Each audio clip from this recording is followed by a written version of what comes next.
Welcome everybody to today's presentation. The presentation will be on designing and presenting a science poster. This presentation will cover the basis of poster preparation and presentation and suggest ways to make poster sessions more effective for you. This is important as these days, many or most events, actually scientific events and other, include poster sessions. Also considering the poster session that will conclude the CS area summer program in August, and that we encourage you all to participate. And we'll soon send out more information about the poster session that will be held in August. Jonathan Carter, Associate Laboratory Director for Computing Science here at the lab, has put together a great set of slides about how to design and present a science poster, and he will be today's speaker. Jonathan holds a PhD in theoretical chemistry and a bachelor's degree in chemistry from the University of Sheffield in the United Kingdom. And then he went for a postdoctoral work at the University of British Columbia in Canada and also IBM research in Almaden here in California. Jonathan joined the lab in 1996 and had an impressive career here in different positions. I don't think I need to go through all the positions you held, right, Jonathan? Becoming Associate Laboratory Director about 2 years ago. With that, Jonathan, please. Thank you, Osni, and welcome everyone. Thanks for coming. So what I'm going to do is as Osni said, I'm going to go through kind of what a poster session will look like in a big meeting or a small meeting, some pointers about how to think about posters that I have found useful to me in the past, and then a little bit of details about the poster session and how you can become a part of it. So I realize that perhaps, yeah, and feel free to ask questions. I realize that maybe some of you presented posters perhaps already. Some of you may not have attended a scientific meeting to see a poster session before, so there's likely to be a wide range of sets of experience. So I hope to cover a little bit of all those cases. So let's proceed. Okay, so if you think about poster sessions at major conferences tend to be, quite big. They can be, from maybe, 1,000 people to 30,000 people if it's a, really big conference like American Chemical Society or something like that. And most conferences schedule poster sessions for the attendees to mingle in and around the posters which are put up on poster boards, like here, and talk to the presenters. There's often a reception where there might be some food and some drinks to encourage people to show up and socialize and ask questions. But the posters will remain up during the whole of the conference. So, in that respect, it's important perhaps that that a poster be visual appealing enough for someone to see it, maybe when they're walking on the way to some presentation they're going to hear about something at the conference, and then they'll come back hopefully and talk to you when the poster session is actually in session. And as you can see in the bottom photo here, oftentimes there can be hundreds of posters. This is a bit of an extreme case, but you can see that you'll be really in a contest to get an audience unless someone knows of your work and is ahead of time, knows that they're going to seek you out. So these are some of the motivations for what I'll say in the future. So I found it kind of instructive to compare papers and presentations, and then I'll add in posters on the next slide. So with a scientific paper, right, it hasn't honestly changed that much, honestly, since people were writing up manuscripts in the Renaissance in a way, right? It's a single pre-planned narrative. So you think about what you want to communicate in your paper. You think about, your audience, how you'll establish an idea or a flow, and that is kind of a one-time decision. Once you've decided on that, you write the paper. And the mode of interaction, if you were, is you write it and they read it in the most part. Your audience is remote, right? You don't know who's going to download your paper in general, and you won't necessarily interact with them. The reader can, take their time. They can download it on their laptop or whatever. They can read it at their leisure. Obviously, you can have multiple papers.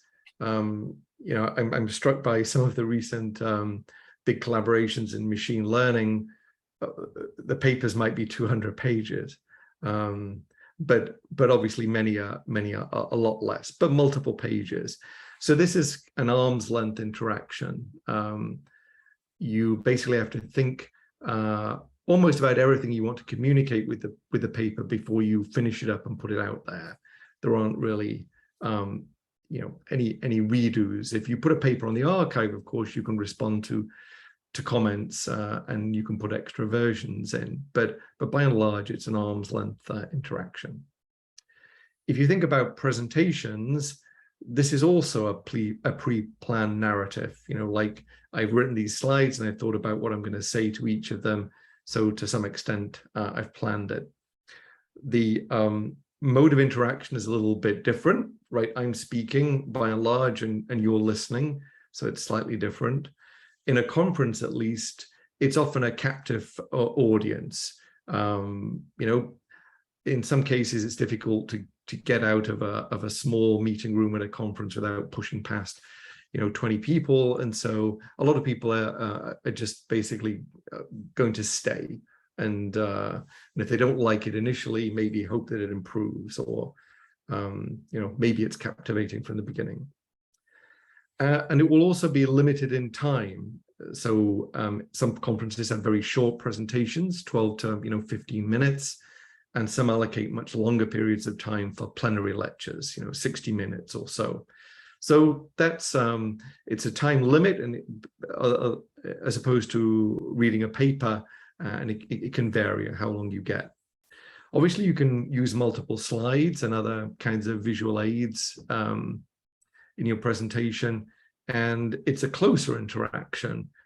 This is a hybrid talk. I'm sitting a long way away. I'm actually in the UK at the moment, but you can still ask questions if something comes up, and I will, attempt to answer them.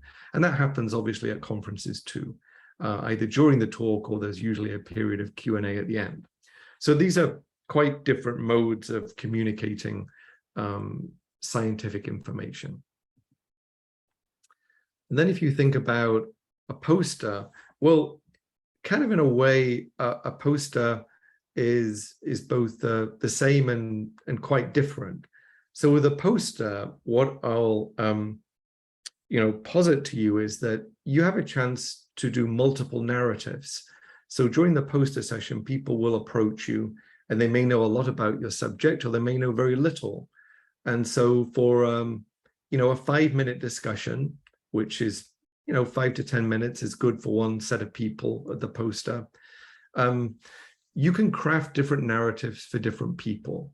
You can see how they respond, whether they understand something or they don't understand something, and you can try a different approach to explaining what you've done or what you've discovered.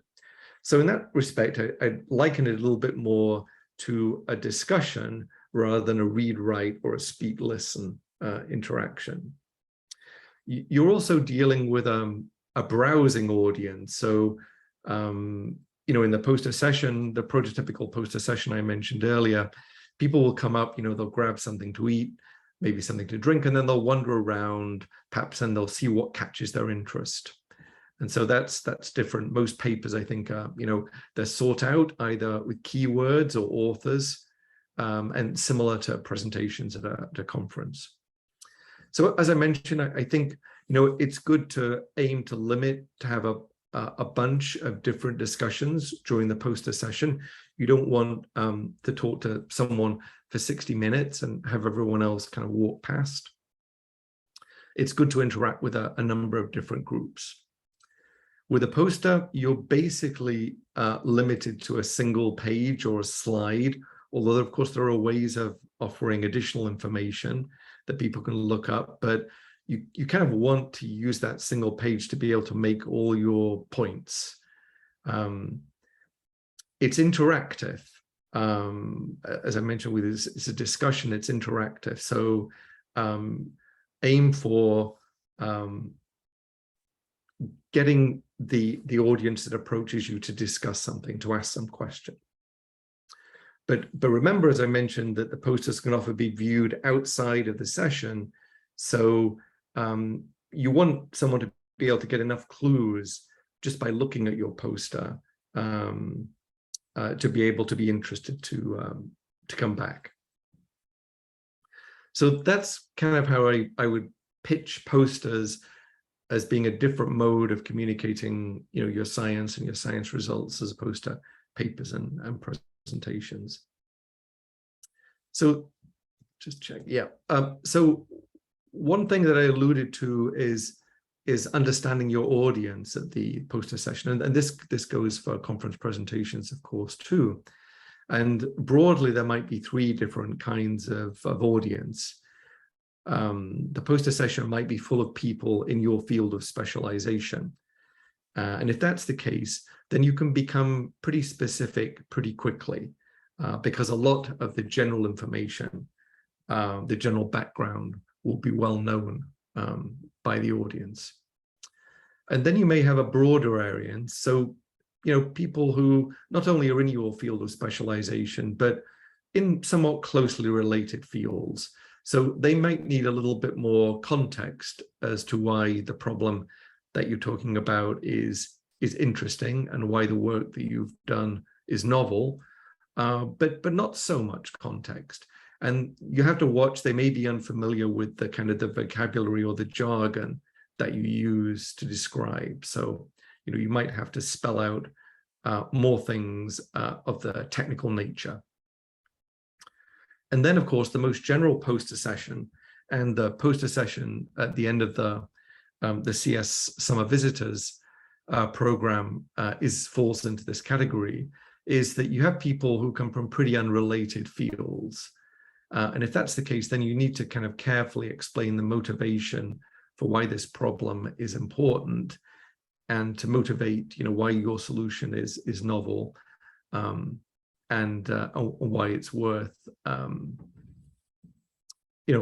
propagating, putting forward, and using. And in the general audience, people won't necessarily understand your vocabulary or jargon at all. So you're going to have to think about that and not dive in to technical language too soon without motivation. Otherwise, you'll lose people.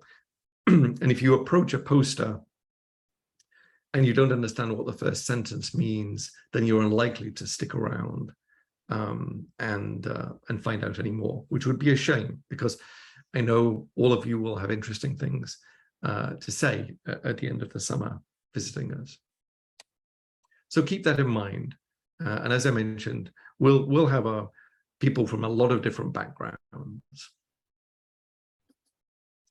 So just to start at a very high level, so what I'm really going to do is I'm just going to give you a bunch of pointers and suggestions, because I don't think there's one way to design and present a science poster, just like there's not one way to present a presentation or to write a paper.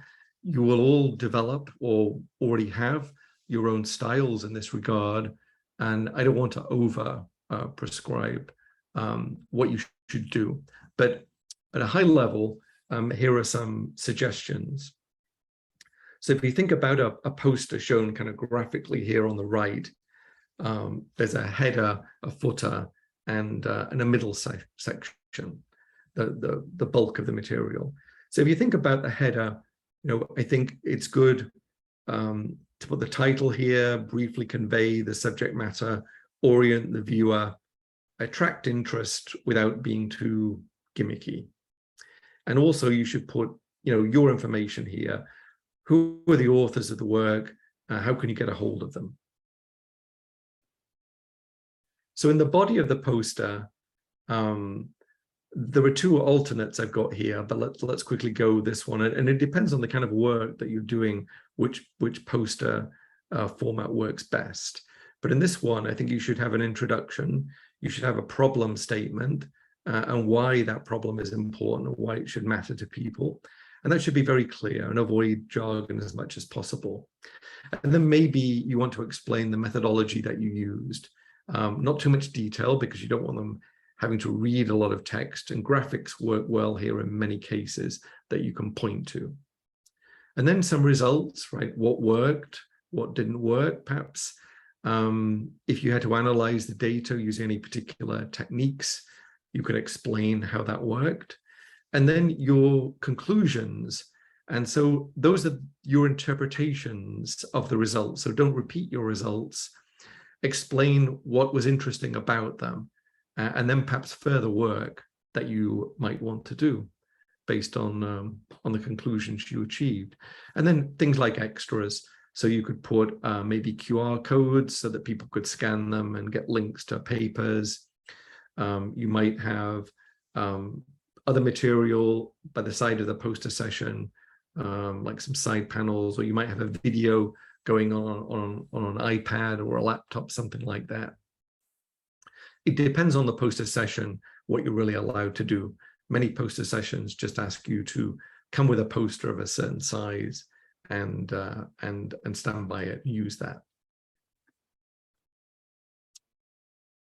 Okay, let's go on. And then an alternate for that is maybe if you're doing something like not really an experimental approach, but you're say studying how you might change a batch queuing system, right, on an HPC supercomputer.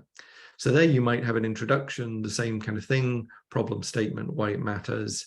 And then you might describe the system and its features, the design that went into it, and any further enhancements that you might do to that system. And the extras similar to the first format.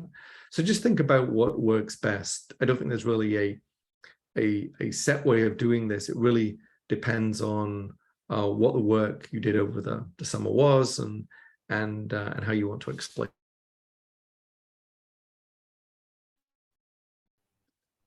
And then in the bottom part of the poster, then here you can put some citations, if you'd like, to previous work or work you've written up as in a paper.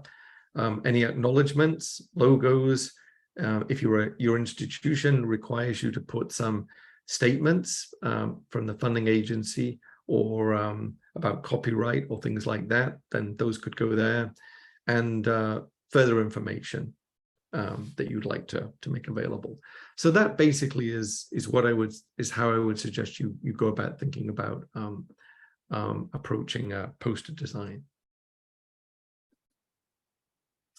So I mentioned a little bit about using graphics, and I really think this is it's really important because as the old adage goes, a picture is worth a 1,000 words. And I think at a poster session, sometimes graphics can really help. You can use the graphics to jog your memory, to help you talk to the work. If a concept is kind of difficult to explain in words, maybe a picture would help.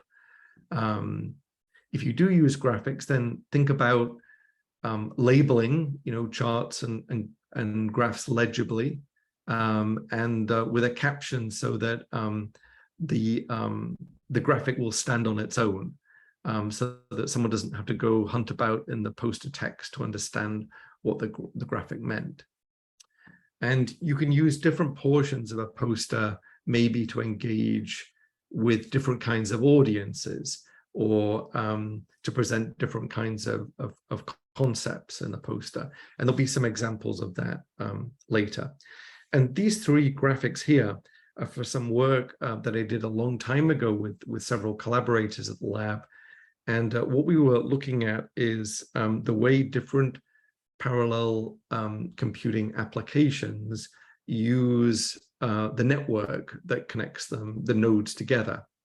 And you can see that in some cases, the applications, right, so these are heat maps. So there's processor number across the bottom and processor number across the vertical. And where it's black, there's very little communication. Where it's white, there's a high amount, yellow, red are intermediate. So you can see that there's a lot of quite nearest neighbor communication in the rightmost and the leftmost, but with some detail in there. So it's probably some kind of complicated little stencil. But with the central figure here, there's really a lot of different communication patterns that are taking place between nodes that are not nearest neighbors. So we thought this was a kind of a good way that you could look at a picture and get an intuitive sense of how much a particular application used the interconnect on a particular HPC system.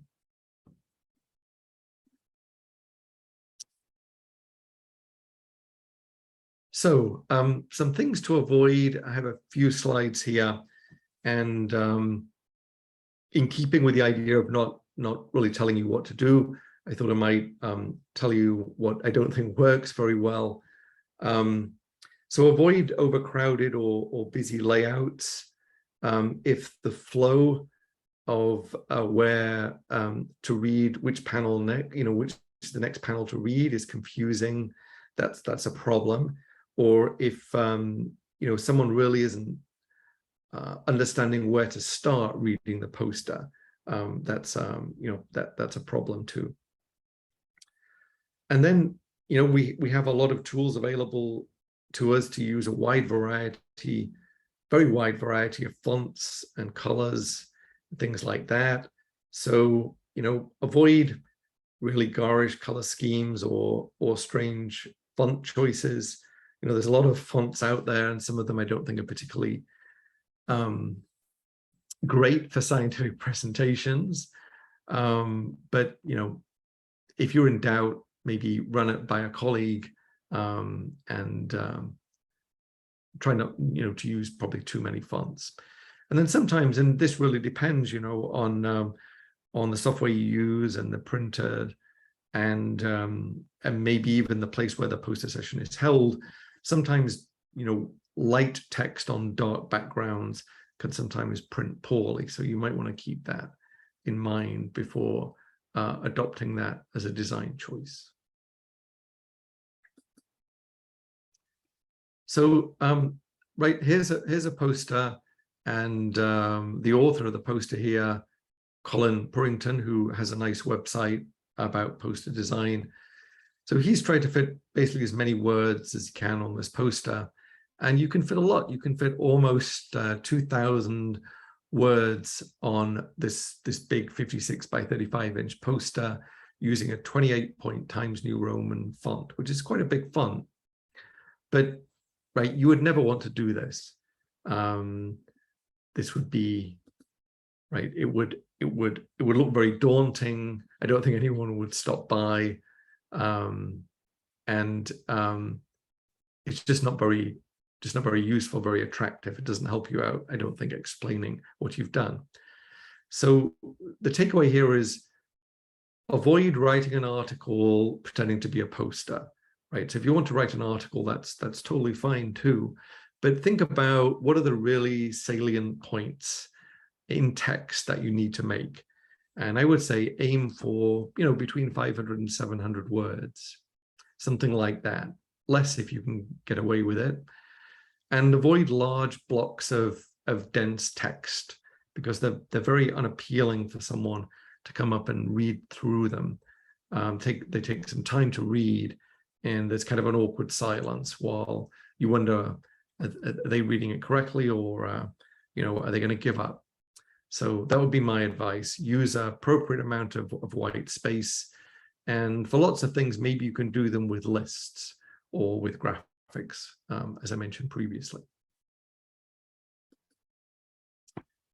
This is also from a website I like about poster design. This is called Better Posters. It's a blog by Zen folks. And this is a game of, right, he's calling it bad poster bingo. So you can walk around a poster session at a conference with this bingo card, and you can see if any poster gives you, you know, a row or a column of what are, in his opinion, bad things on a poster. And, you know, some of them you might get away with, or some of them are his, you know, personal biases. But I think many of them are things that you probably should avoid. And certainly if you find yourself with a row or a column of these, I would think really, really carefully about whether you've headed in the wrong direction. So that's and hopefully no one will enable you to play a bad poster bingo at the at our poster session.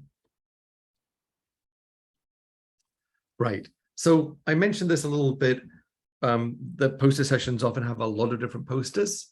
And so you have to think about marketing your poster a little bit, because you want more than, you know, your friends or colleagues to show up. You want ideally to talk to some new people and make an impression. So you have to make your poster compelling so it will stand out. And hopefully with some graphics and a snappy but not too gimmicky title, you'll be well on the way there. Then some other things which are more about you, I guess, than the poster. And so you want to look like you want people to stop and talk to you. And honestly, the first poster I ever presented a long time ago now, probably 1987 or 8. And I wasn't really that into the poster, but I had to make one to attend the conference. And I'm pretty sure I didn't look like I wanted people to stop and ask me questions about it. And so what actually you find is that, you know, however routine you think perhaps that your work has become, people are interested, right? They're interested in what you've done and you have to say. And you should look engaged, because people will really want to hear what you have to say. So, you know, look like you want to be there and you're ready to explain what you've done. And then another thing, of course, is don't stand in front of your poster, because it makes it hard for someone to see the title or the graphics. Okay, there's something in chat. Oh, so this was a question on the bad poster bingo, about the one of the items was institutional logos bookending the title. And I think that's really just a design choice. I mean, I see some posters with logos that look fine, and then I see some posters with, like, you know, 8 or 9 logos, and, you know, they kind of look like badges or, I don't know, hunting trophies or things like that. And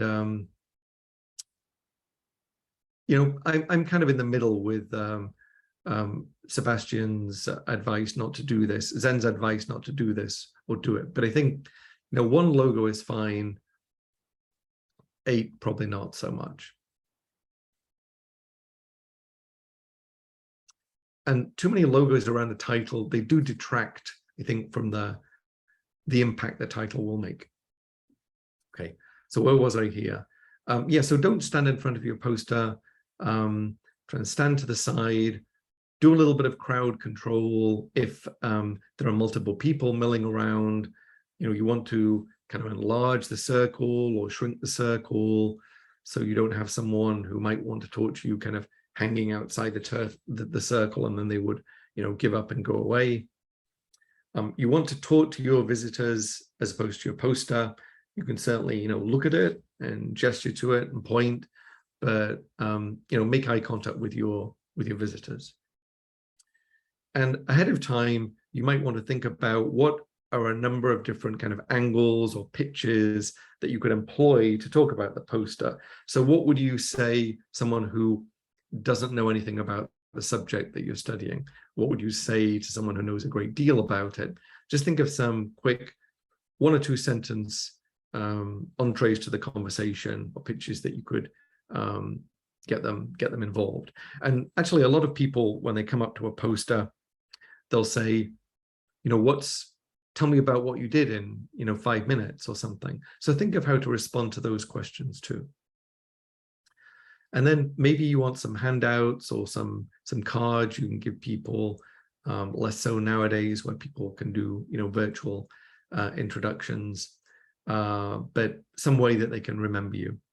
And this is a real poster session apparently, and I think it's perhaps been taken to Access Marketing, the poster here. He's obviously maybe a dental student, and you've got this kind of pink mouth. He's wearing a pink shirt with a tie that is a little bit like teeth, and it's maybe a bit too frighteningly coordinated.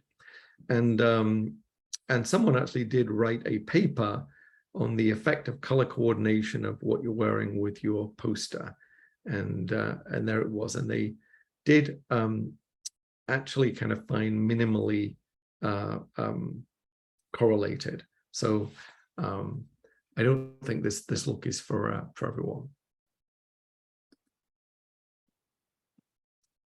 So about this pitch or a video introduction, many poster sessions now at conferences, especially the ones that are being held virtually or in hybrid mode, they'll want you to do a video introduction, and we'll have a video walkthrough actually for our poster session. And it gives you an idea, it gives you a way to talk through your poster and explain why someone should, visit your poster. And often you need like a hook to stand out, because there'll be many of these videos, and people will probably watch several of them in a sitting. So how do you, stand out? One of the ideas could be, pose a puzzle. Have you ever wondered why, X happens in Y circumstance? Just right to provoke an initial thought, and then maybe thinking, no, I don't really know why that would happen, and they might be hooked or puzzled enough to want to know what the answer is. So often, right, as I said, that will be the case that you'll record and send in a video of one of your pitches, and you can stand in front of the poster to record that that video, obviously, or talk through it. Or if you're more advanced with video editing skills, you can cut between your poster and you speaking. Right, so a few basics will help you out with our poster session, but there are many ways to go wrong here. Read and follow the poster session instructions carefully.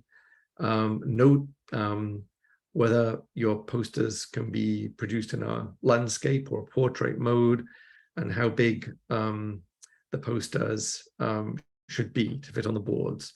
So you don't want to be like either of these two people where it just looks kind of funny, or like someone didn't read the instructions.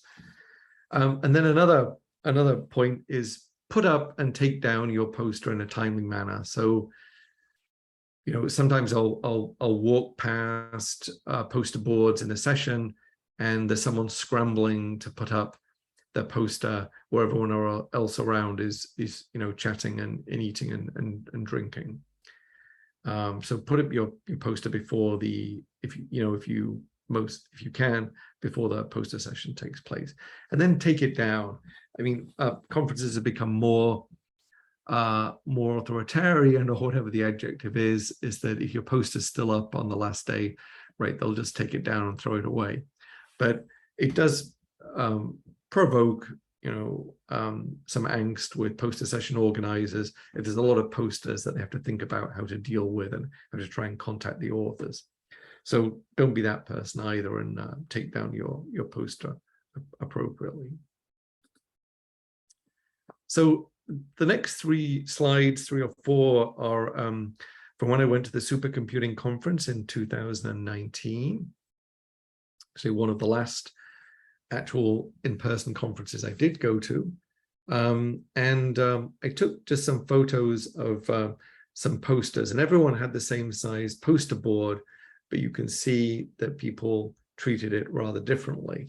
So in this poster, obviously you can see it's tiny on the board. You have to go right up to it, and that's clearly not ideal. I don't know whether they read centimeters for inches, or I don't know, something like that, but it's too small.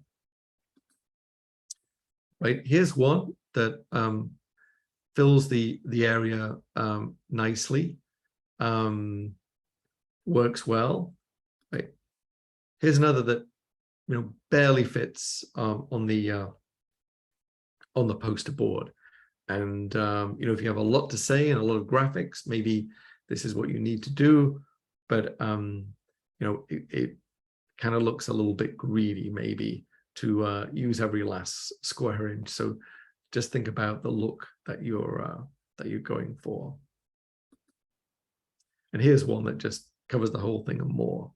So even a little more grasping.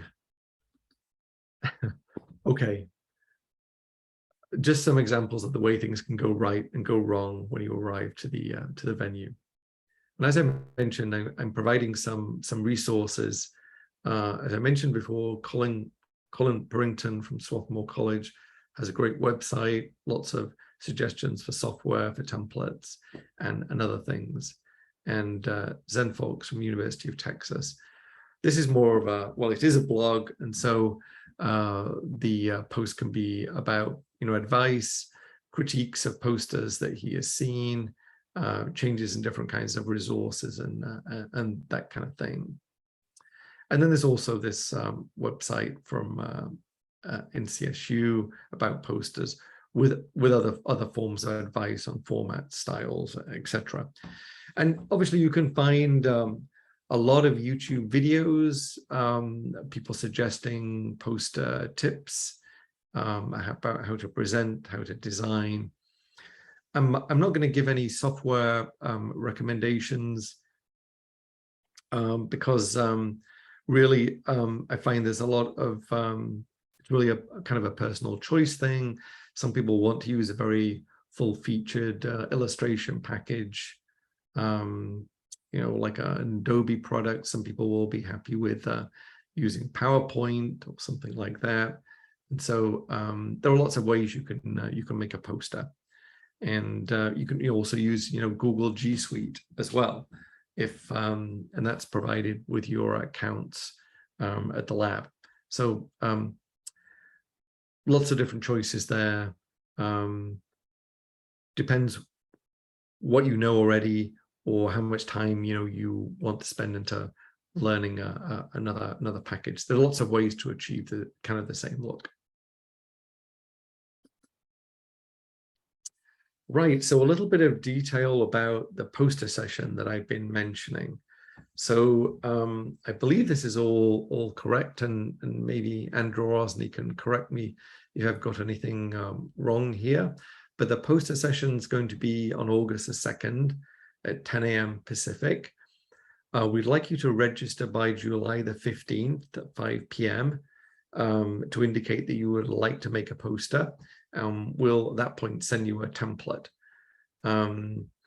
We'd like to receive the poster by July 22nd, and also a 5-minute video where you give us a walkthrough of the poster and basically a pitch as to why people should go and see it. The posters and the videos will be made available for staff and your colleagues to view online, and all the posters will be hung in building 59 on the site. And let's see, virtual attendees will give a lightning talk via Zoom at the beginning of the session, I guess, and the in-person attendees can actually stand by their poster and answer questions.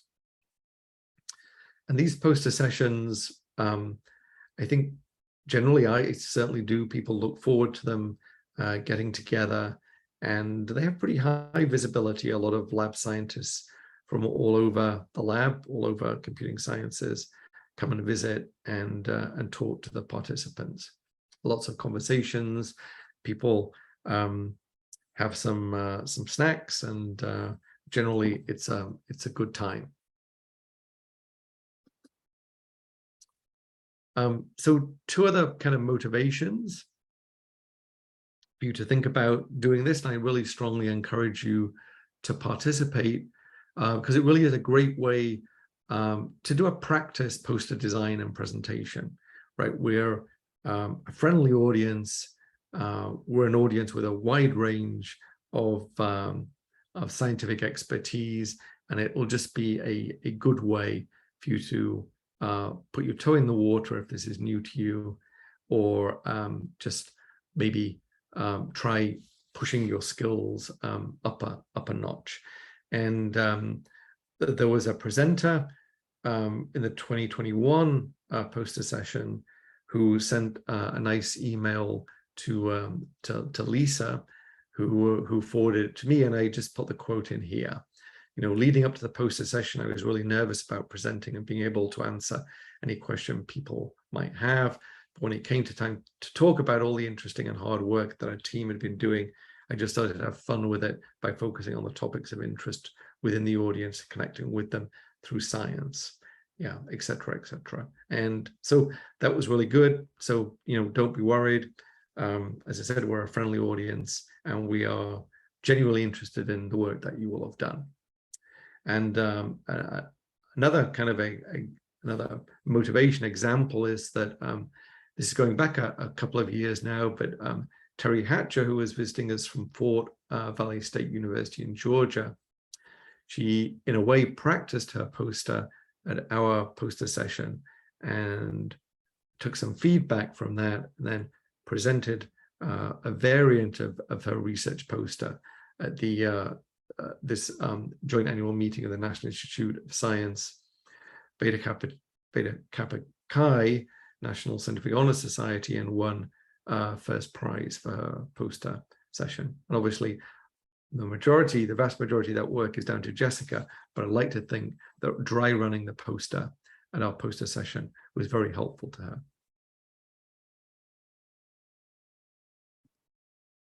Okay, so now we are going to go through some examples, and this is the bit where we have audience participation, ideally, and so everyone can unmute, I hope, Andrew, and say things at this point.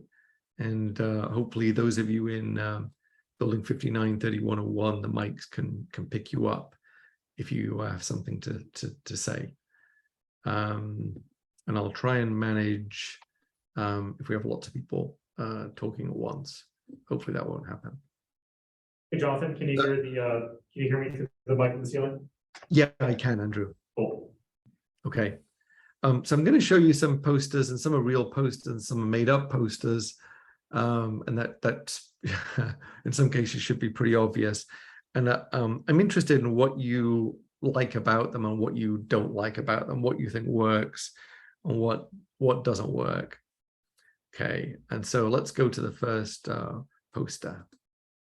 So what does everyone think about this poster?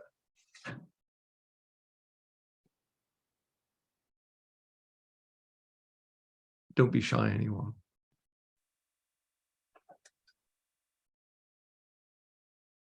There's too many words. Yeah, there's a lot of text,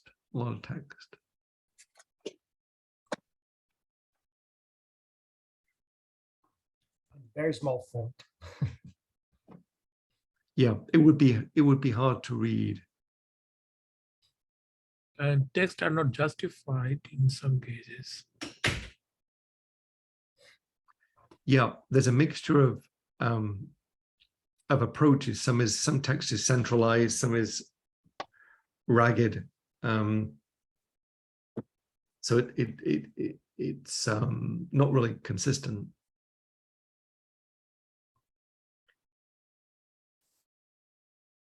Any other thoughts? Oops.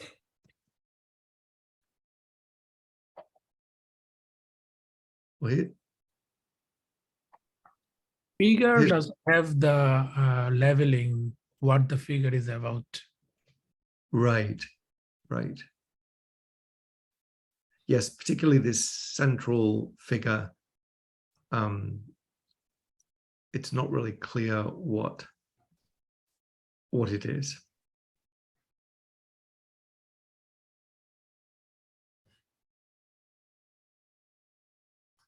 Let's see what I wrote. And I think basically you all kind of pointed out some of these things. Too many large text blocks. I think there's some issues about kind of the flow, how to read it, because some of these titles were not very intuitive to me. You know, introduction objectives is okay, but what does the issue mean? And what does the program mean? So not really that intuitive. I thought there was poor color contrast with this kind of blue fade. The black text is kind of harder to read at the edges of the poster and a bit easier in the middle, although color contrast is not wonderful. As was pointed out, there are some unlabeled figures, and the graph is a cut and paste with the standard colors and markers from Excel, which is always kind of a giveaway. And in my opinion, kind of cheesy to use the Excel defaults. But, you know, quite a few graphics, pretty standout titles, just, you know, could use some improvement, but, you know, at least wasn't so crowded or so much text. Let's try another one. How about this one? Anyone have any thoughts?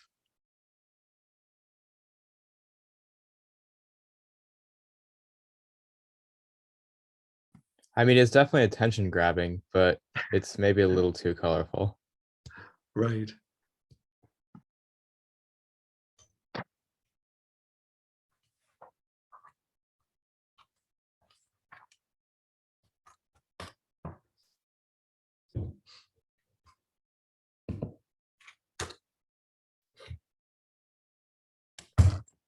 Any other thoughts?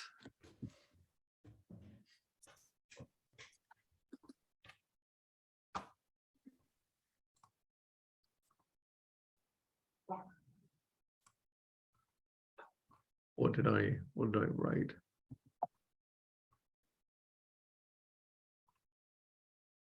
There's a lot of large text blocks again. I thought the text blocks, you know, they weren't particularly distinguished from the background. The boxes are all randomly sized, and none of them are aligned. They're all kind of look like they've been plopped down and colored. So your eye is drawn to it, but I think, to me at least, kind of confused by it. And this is the one where there's a lot of logo placement, and I think it actually kind of detracts a little bit from the science message that you're trying to get across here. And, you know, maybe you could have got away with the title on its own without all these other things, but with the, you know, the Star Wars or Buck Rogers scrolling title effect there, but with everything else, it's maybe all a little bit too much. So obviously this was a made-up poster by Colin Burnton, just to kind of go over some of the things that he's seen or hates in posters.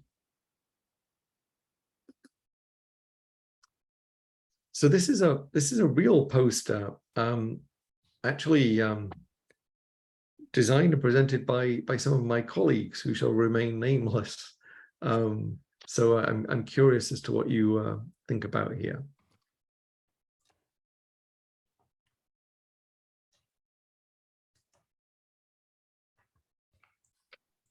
Got someone in the chat.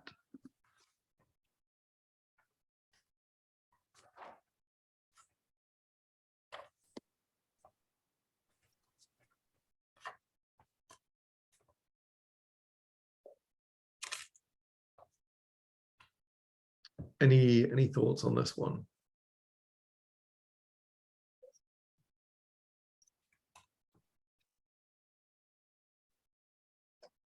I guess the section titles are kind of hard to read black on red. Yeah, yeah.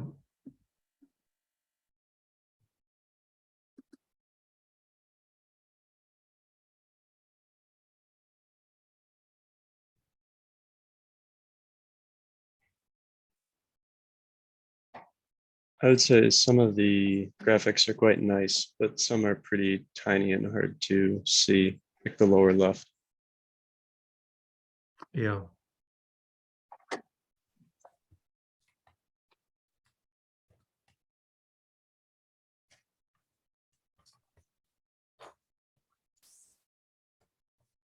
Yeah, what did I put based on? Yeah, I thought that the text, particularly the black on red, was hard to read. I did think the balance was, there was, good balance between text and graphics. Some of the graphics were a little bit tiny. I thought there was good color contrast. Sometimes, when I've given this talk, some people are confused by this this graphic center near, center bottom, where it's got application models and kernels, where they find that confusing because it's kind of how the project was organized. They had kernels like stencil kernels, they had full-blown applications, and they had models of these things. And if you didn't really grok that early, it was that that graphic was perhaps more confusing than it was helpful. So some people in the past have pointed out that if you have kind of a graphic that's meant to be an organizing principle, think about whether it would work for a general audience, whether they'd be able to recognize that as an organizing principle, or it would just be confusing. Okay, I think I have one more. So this was a real poster, and the author Michael Barton here explained how he came up with this design at this this website here. But I'm kind of curious as to what everyone thinks here too.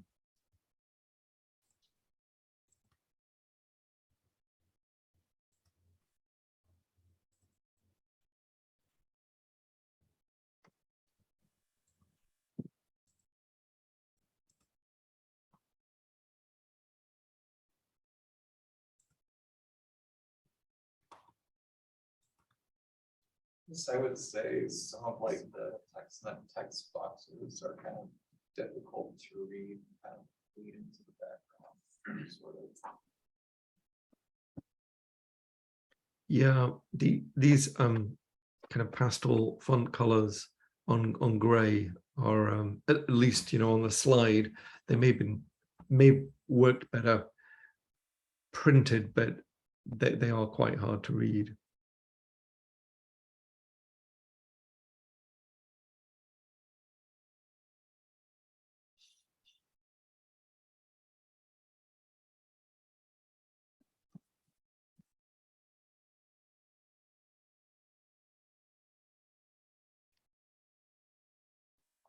Okay, what else did I put? So I thought that too. I thought there was a good balance between text and graphics, and while it's a little complicated, it's kind of color coordinated. So the wheel kind of in the middle right, you know, the pink part of the wheel goes with the pink highlighted a label text box.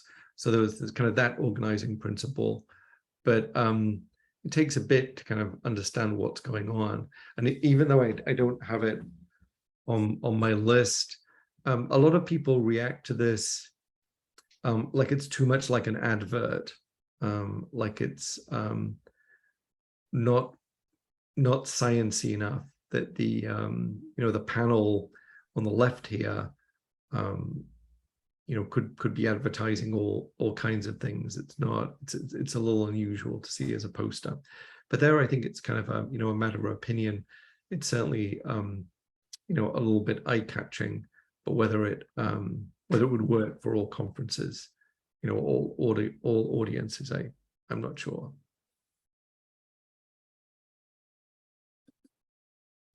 I'm pretty sure this is my last, and so this was now a couple of, probably 2019 or so. Someone made a poster like this. So basically, there were just two side panels which contain basically some tables, some graphics, and a brief introduction. And then the bulk of it is this very large, you know, QR code where it takes you to a link of the paper. And there was a lot of back and forth. You know, I think there was an article probably in, I think the article was in Nature about whether this is a better way to present scientific posters or not.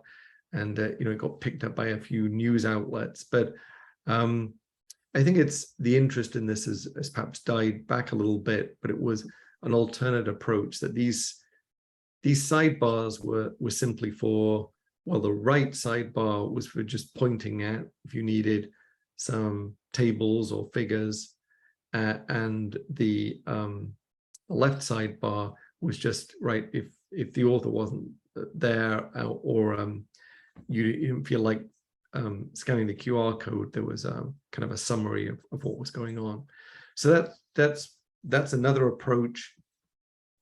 I wouldn't suggest that for our poster session, but you might, you know, think about how that might work for you or not. And this, right, called, I'm calling it the Mike Morrison format, after Mike Morrison, who is, I think, the first person to really, or at least have a lot of exposure with this kind of technique, and various critiques of whether that's useful or not. Okay, so I think, yeah, that's the last slide I have. So I'm happy to answer any questions you might have.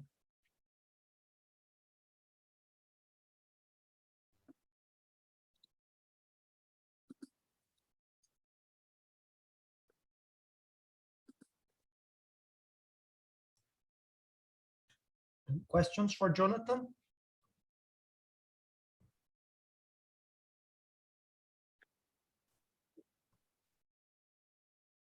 And I think we're basically at time as well. So We are actually, yes. okay. Well, thanks for listening. And like I said, I really encourage you to think about attending the poster session, and also presenting some aspect of the work that you will have done with us over the summer. And yeah, thanks, Osni. Thank you, Jonathan.